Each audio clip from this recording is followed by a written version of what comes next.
My name is Evelyn Maddox. I was 35 when I stood under the gray sky of Eagle Creek, wearing a uniform that didn't bear a single rank, surrounded by strangers who had no idea who I used to be. They called it Day 1 of Bootcamp. For me, it was Chapter 2. The gravel crunched sharp beneath my boots as we fell into formation. Across the courtyard, a raised platform waited, and on it stood my father, Colonel Warren Maddox, his whistle gleaming in the morning light, his voice already slicing through the air. When he reached my name on the roster, he paused. Then, loud enough for the entire base to hear, he said, "Should have left this one off the list. Waste of space, unfit for the field." Laughter, just a ripple, but loud enough. A few heads turned, no one flinched, not even me. I didn't blink, didn't correct him, didn't move, because I didn't come here for respect. I came for exposure. And he had just handed it to me. Right there before the first drill, before the first test, he confirmed exactly why I came back under a name no one remembered, to finish what he tried so hard to erase. They assigned me to Unit Bravo, the place where they put the slow, the sloppy, and the forgotten. The gear didn't fit. The rifles misfired. One of the helmets still had a crack down the side from a fall no one logged. It was perfect. No one looked twice when I arrived. My name tag read E. Maddox, but no one connected it to the man barking orders across the yard. That was how I planned it. No history, no rank. Just another latecomer trying to blend in. Inside the barracks, everything smelled like metal and mildew. My cot was wedged between a kid who couldn't stop twitching in his sleep and another who recited training manuals under his breath. I unpacked slowly, one movement at a time, letting the silence grow heavy around me. On the second day, I noticed the paperwork. Everyone got the same folder. Background checks, health history, basic psych evals. Mine was thinner than it should have been. Just a single sheet of clearance approval, marked expedited. No training record, no former assignment, no questions asked. Someone had made sure I slipped through untouched. Good. That meant Foster had kept his promise. Lieutenant General Isaac Foster was the only one who knew who I really was. He had once served under the same command as Falco, the man who trained me, believed in me, and died in the same explosion that supposedly killed me too. 7 years ago, that file, the one that erased my name, came from a desk just down the hall from my father's. No investigation, no body, just a red stamp, presumed KIA, case closed. But I wasn't dead, I had simply disappeared. Now I was back, and the only thing more powerful than being forgotten was being underestimated. Each morning I followed the drills. I kept my pace slow, my responses dull. I let the instructors label me non-threatening. That was the trick. You can't hide a storm behind thunder. You hide it behind silence. Fisher, a wiry recruit, with too much mouth and not enough sense, started calling me Admin Ghost. Said I moved like I was here to file complaints, not fire rounds. I smiled once. He never said it again. By the end of week 1, I had mapped the schedule, identified 3 senior trainers connected to Project Signal Black Echo's successor, and pinpointed which supply officer had access to restricted surveillance footage. And I'd done it all without drawing a single report. At night, I'd sit by the far window of the barracks notebook, open pen quiet. No one paid attention. They thought I was journaling, maybe grieving. But the truth was, I wasn't documenting my days. I was gathering evidence, because if I wanted to shut it all down, I needed to know exactly where the wires ran, and who was still holding the switch. It happened on the 12th day, mid-afternoon, cloudless sky air, hot enough to sting your throat. Combat simulation. They paired us off in the gravel pit behind the motor pool. No mats, no headgear, just gloves and grit. I was matched with Fisher. He cracked his knuckles like a showman, grinning with all the arrogance of someone who'd never been hit properly. "Try not to sprain anything, Ghost," he said. "Wouldn't want paperwork." I said nothing, just raised my hands and waited. He came at me, wild elbows, sharp knees flashing. His technique was chaos, all speed and no anchor. I let him swing, let him think he was in control. Then I pivoted, dropped low, and swept him off his feet with a maneuver they don't teach in basic. He hit the ground hard. The air knocked out of him in a single surprised grunt, but it wasn't the fall that silenced the crowd. It was what came next. As he collapsed, his hand caught the back of my collar, yanked it sideways, and there it was. The ink, stretched across my upper back, black and stark under the afternoon sun. A sigil not seen in years. The mark of Ghost Echo. The crowd stilled. Instructors stopped shouting. One of them dropped his clipboard. But the real shift came from the edge of the ring, where General Foster had been watching, silently, arms folded. He saw the tattoo, and he froze. His mouth parted slightly, eyes locked on mine. Then, with a deliberate stillness that only veterans understand, he stepped forward, removed his cap, and said, "We salute her." His voice didn't rise. It didn't need to. It cut clean through the silence like steel through fog. Every boot snapped to position. Even Fisher, flat on the dirt, scrambled to kneel. No one questioned it. Except one, my father. He had been observing from the upper walkway, flanked by two officers. His jaw clenched. His grip on the railing tightened. But he didn't speak. Didn't move. He just stared. And for the first time, he didn't look like a man in command. He looked like a man out of control. Foster joined him on the platform moments later. I didn't hear what he said, but I saw the way my father's shoulders stiffened, the way his hands curled just slightly, like someone trying to hold on to something that was already slipping away. They didn't ask me what the tattoo meant. They didn't have to, because that symbol wasn't about rank or vanity. It was about survival. It was a marker of a mission buried under 7 layers of denial. And now it was in plain view, undeniable, unforgotten. That wasn't the moment everything changed. That was the moment they realized they no longer controlled the narrative. After the tattoo incident, no one spoke to me differently. No salute, no questions. But they looked longer, blinked more often, hesitated before barking commands, and that was more telling than any words.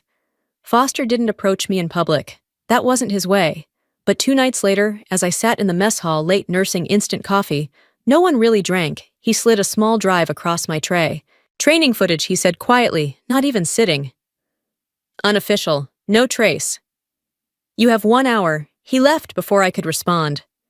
Back in the barracks, I locked the door and plugged the drive into my offline terminal. The screen flickered to life, grainy footage loading second by second.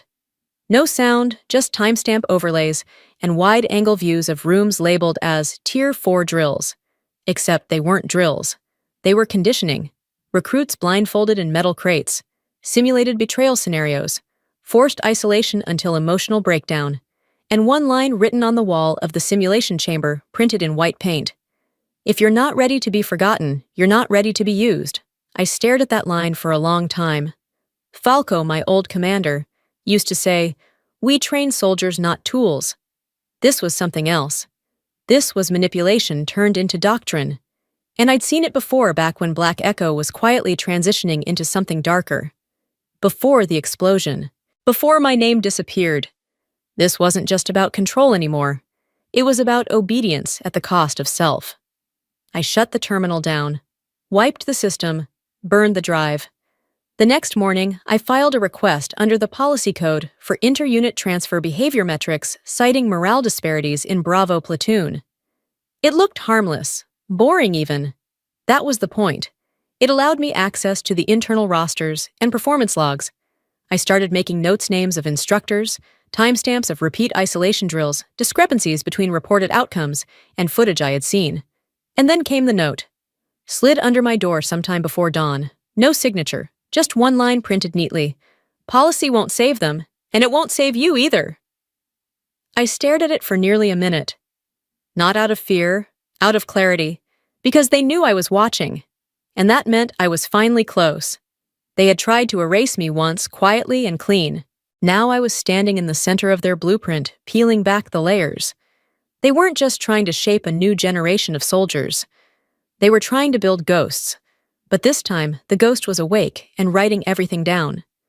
I saw him again 3 days later, walking the perimeter near the advanced drills course, clipboard in hand, barking orders like the cadence came from his bones. Colonel Warren Maddox, my father, my former commanding officer, and the man who'd written my first erasure in black ink. He didn't flinch when he saw me, didn't pause. Just glanced once the way someone might look at a broken radio, silent, unbothered, irrelevant. "Paper pushers don't last out here," he said without looking. "Don't slow us down." Then he turned and walked away. I didn't answer. I didn't need to. That was his signature move. Pretend you never existed. Pretend it never mattered. 12 years ago, I was pulled from Project Obsidian without warning. I had passed every psychological screening, outscored 3 senior officers in tactical simulations. Falco himself had said I was the best operative he'd trained since the Gulf. But then the memo arrived. Psychologically unfit for final clearance. No hearing, no appeal, just one signature. His. He'd told people later it was a precaution, that I wasn't stable enough to lead, that I lacked judgment, that I cracked under pressure. But the truth was simpler. Falco chose me, not him. And Warren Maddox couldn't live with that. He'd spent decades building his image-decorated veteran expert tactician feared and respected by peers. But when the program chose someone else, his daughter, he rewrote the rules. He buried me with a single report. And now, here we were again. Only this time, I wasn't fighting for approval. I was here to dismantle the lie. I began to watch him not as a daughter, not even as a rival, but as a strategist. Every correction he gave a trainee was needlessly harsh. Every failed test was delivered with finality, never feedback. And during one exercise called Loss Protocol, meant to test leadership under pressure, he destroyed a young lieutenant in front of the entire squad for hesitating mid-mission. He tore the man's personnel file in half, called him a cautionary tale, said he'd never wear a command stripe again. I documented everything, quietly, without comment. I didn't want him removed, not yet.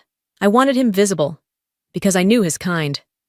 Men who survive by cutting others down, convinced their own shadow is the tallest thing in the room, but legacies built on silence don't survive exposure. They burn. That night, I sent an internal flag, not a formal complaint, not a personal attack. Just a pattern recognition notice logged into the observation system. Behavioral concerns, instructional inconsistency, no names. Yet. Because this wasn't about vengeance. This was about letting others start to see what I had known all along. That the legend of Colonel Maddox was only paper. And this time, I was the one holding the match. It came in a beige folder, hand-delivered by a logistics aide, with too many freckles and too little context. Was told it was misrouted. He mumbled, scratching his neck. Had your name on the list. So, here you go. I thanked him, closed the door, and sat down at the steel desk under the flickering overhead light. The folder wasn't thick, but it was heavy. Inside were documents marked internal candidate assignment sealed orders for a new off-site tactical cohort. An elite unit under classified clearance. The kind of training that only ghosts were ever offered. And there it was. My name, Evelyn Maddox. Evaluated, nominated, approved. But stapled to the back was a single sheet, handwritten, pressed hard enough to dent the paper. Denied. Psychologically unfit. Returned to sender. Signed Colonel W. Maddox. My father. I stared at the signature for a long time. The same hand that had cut me from obsidian now buried me again, this time under the same lie in a different font. The knock came soft, almost hesitant. I opened the door to find Fisher standing there. No grin, no swagger, just a folded sheet of paper in his hand. You weren't supposed to get that, he said. I said nothing. How long have you been here? I asked instead. Long enough, he replied. He didn't smirk this time, didn't mock, just looked at me with the kind of clarity only disillusionment gives. He nodded once and left without another word. From that day on, he didn't interrupt me in drills. He relayed intel during simulations without being asked. He started tracking things, patterns, names, timing, of altered test results. He wasn't my ally, not yet. But he was no longer just another recruit. He was paying attention. I slipped the folder beneath my bunk between the old foam and rusted frame. I didn't confront my father, not yet. Because men like him, men who rewrite people's futures with a pen, don't fear confrontation. They fear exposure. They fear the silence that follows a truth they can't refute. Later that night, I pulled out the old notebook Foster had given me during the briefing. Inside were pages of handwritten notes, cross-referenced logs, trainee names, coded designations I'd been reconstructing from memory. And now, a new entry proof of tampering signed in ink twice in 12 years. I wrote it all down not for backup, but for record. Because systems don't collapse from noise. They collapse from the weight of their own paper trail. And now I had mine. Next came the match. The graduation grounds smelled like gravel and sweat. Rows of recruits stood straight-backed under the morning sun, shoulder-squared boots aligned in rows like punctuation marks. I stood in the last row. No ribbons, no insignia. Just a standard issue jacket over a body they didn't recognize, and a name they had long buried. My father took the podium with the same stiffness he carried everywhere. His voice, crisp and trained, echoed across the courtyard. He read names, handed out commendations, spoke of honor and excellence. When it came time to close, he paused, just a beat too long. Then he said, "There's one file I was given, with no commendation attached, no record to review, no remarks to give." His eyes flicked toward me, barely then away. "It's blank, and I will treat it as such." He stepped back. No salute, no acknowledgement, just silence. That would have been the end, another public erasure tucked neatly into protocol, if not for the man who followed. General Foster stepped out from the side of the platform. He didn't stop at the microphone, didn't speak right away. He walked directly to the table, holding the training files, placed a red folder at its center, and opened it. Inside my photo, in full tactical gear, next to a line that read, "Status presumed KIA, Operation Ghost Echo." He looked up. "This is Evelyn Maddox," he said, voice calm but sharp. "She led 6 operatives into a mission no one else would touch. They didn't return. She did. The wind shifted. She was erased not because she failed, but because she was chosen by the wrong man, the one her father never forgave." My father took a step forward, but Foster didn't even glance his way. He raised his hand not to halt, but to command. "She outranks you," he said, "not in title but in truth." Then he saluted. It wasn't ceremonial, it was deliberate, it was earned. And slowly, one by one, others followed. First Megan the recruit, whose score was nearly buried. Then Fisher, who'd once laughed at me. Then instructors' trainees, even those who had mocked me silently, with every late supply drop and accidental locker reassignment. All of them. Until finally, my father raised his hand. Slow, bitter, hollow. Not in respect, but in surrender. I didn't return the gesture, because some silences speak louder than pride. And I had no need to respond to a salute that came a decade too late. I had already stood taller than the man who tried to keep me invisible. And now the field saw it too. I left the grounds that afternoon with no medal, no speech, no recorded farewell. Only a scroll, sealed unsigned, handed to me quietly by Foster before dawn. Inside a formal closure order. Operation Obsidian officially dissolved. But I didn't need a ceremony to understand what that meant. Obsidian had never been about the files or the badges or the drills that turned men into machines. It had been about fear, control, the illusion of loyalty when silence was the real currency. And now it was over. I didn't return to command. I didn't ask for reinstatement. I chose a different direction. At the edge of a forgotten coastal town, inside a weather-worn hangar, with no flag and no gate, I opened something else. No signage, no anthem, just space. For those like me. The overlooked, the dismissed. The ones who were told not this time without explanation. The ones whose records were clean, but whose names were always missing. Veterans marked unstable. Immigrants told they didn't fit the mold. Women labeled too intense. Men discarded because they asked the wrong questions. Ghosts of programs that never admitted they existed. They came quietly. At first, one maybe 2 a week. Some looked broken. Others looked angry. Most just looked tired. I didn't train them the way I'd been trained. No shouting, no doctrine, just questions. Can you keep going when no one's watching? Can you trust your instincts when everything around you lies? Can you protect others even when no one protected you? They didn't always answer out loud. They didn't need to. Eventually, they stayed. And then they taught others. One night, weeks later, I found myself sitting on the floor beneath the old steel rafters, my back against a crate of rusted gear, the scroll from Foster resting in my lap. I unrolled it for the first time. At the bottom, beneath the formal language and the classified seals, was a single handwritten line. You weren't trained to lead. You became a leader by surviving. No name.